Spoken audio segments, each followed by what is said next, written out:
Сәлем көрермен, сізден бірге мен Ару Хан. Менің арнама қош келдіңіздер. Алдыңғы влогымда мен 20 жас туған күнімді қалай өткізгенімді көрсеткен болатынмын. Осылай Галата портта чизкейк жеп өткіздім. Оны барлығын мен Инстаграмнан және Ютубынан көре аласыңдар. Солай туған күнімді осындай керемет Босфордың көрінісімен аяқтаған болатынмын. Ал бұл уже басқа күн. Біз Айя София мешітіне жол тарттық. София мешіті, мына жақта кіретін жері өте ұзақ лайм болды.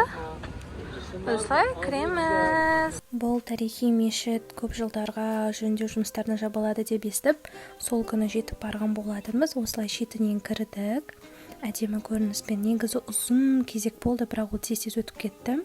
Солай адамдармен осындай керемет көріністің иесі болдық.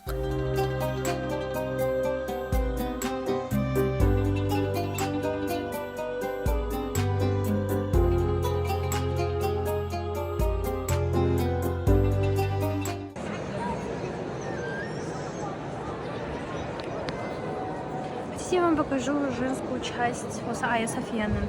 Менде осындай етек деп аталады. Оказывается, на турецком юбка. Осындай нәрсе тауып алдым. Бірақ тауып алдым дегенде просто жерде ошақта жатқан еді. Оказывается, там есть шкаф, где очень много жаңағындай орамал бар, юбка бар, осындай жайнама сондай бар екен. Оказывается, ішкі жағында. Так что вот лайфхак қыздар, если намаз оқуларың келсе, осы Айя Софияда, то қорықпай келіне беріңдер. Бір нәрсе тауып аласыздар ошақта.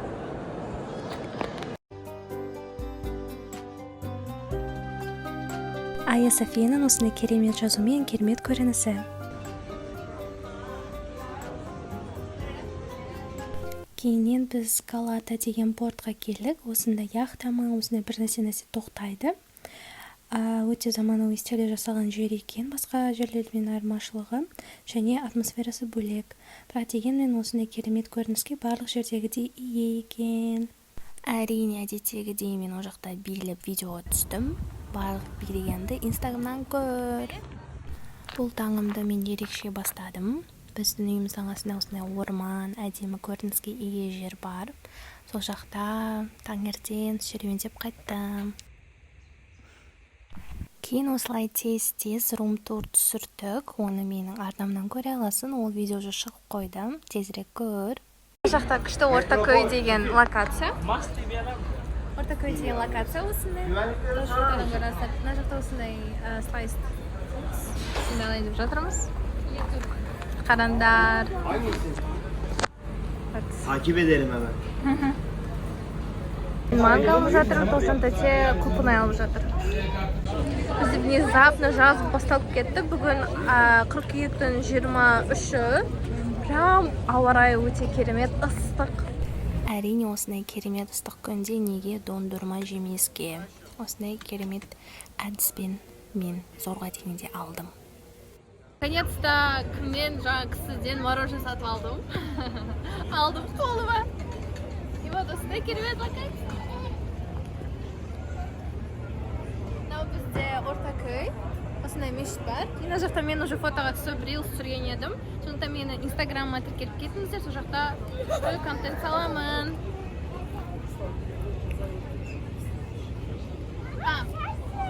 Давайте дондырманы дәмін көрек. Дондырма түрікше мороженое, яғни балмұздақ.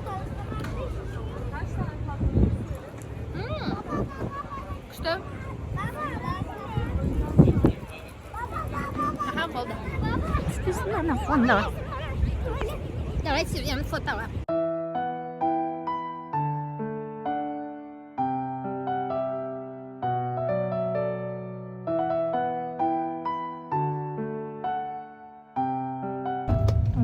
Түркиядағы адамдары өте бауырмал, өте жақсы. Және біз жаңа ғана жолды тауыппай, остановканы таппай, просто бір рандомный көшедегі отырған кісіден сұрадық та. Ол қазір машинасымен бізді апарып жатыр.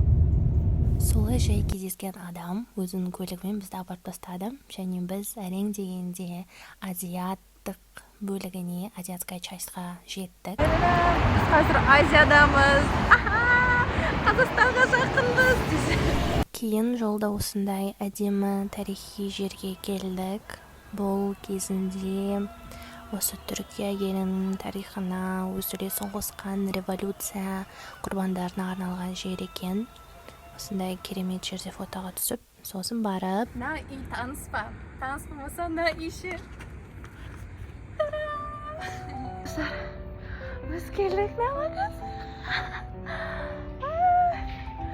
мен қуаныштымын қатты. Хотя бұндай қуанышты мен даже Стамбулдың күшті жерлеріне барғанда сезінбегенім.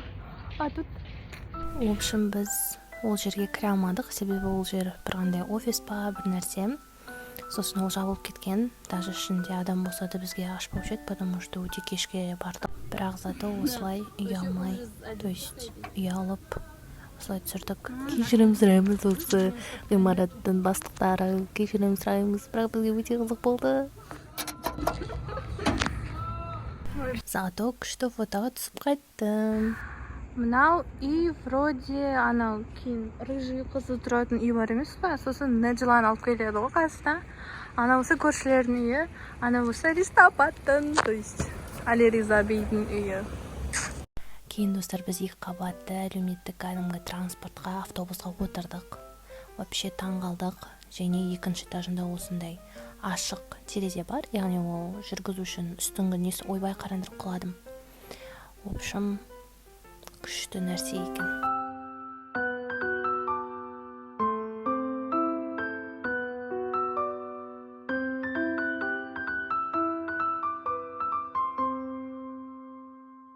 Кейін біз осындай кафеде тамақ жеп, мен тиктокқа прямой эфирге кірдім. Сол жақта көп әңгімелестік, сондықтан менің тиктокыма да тіркел.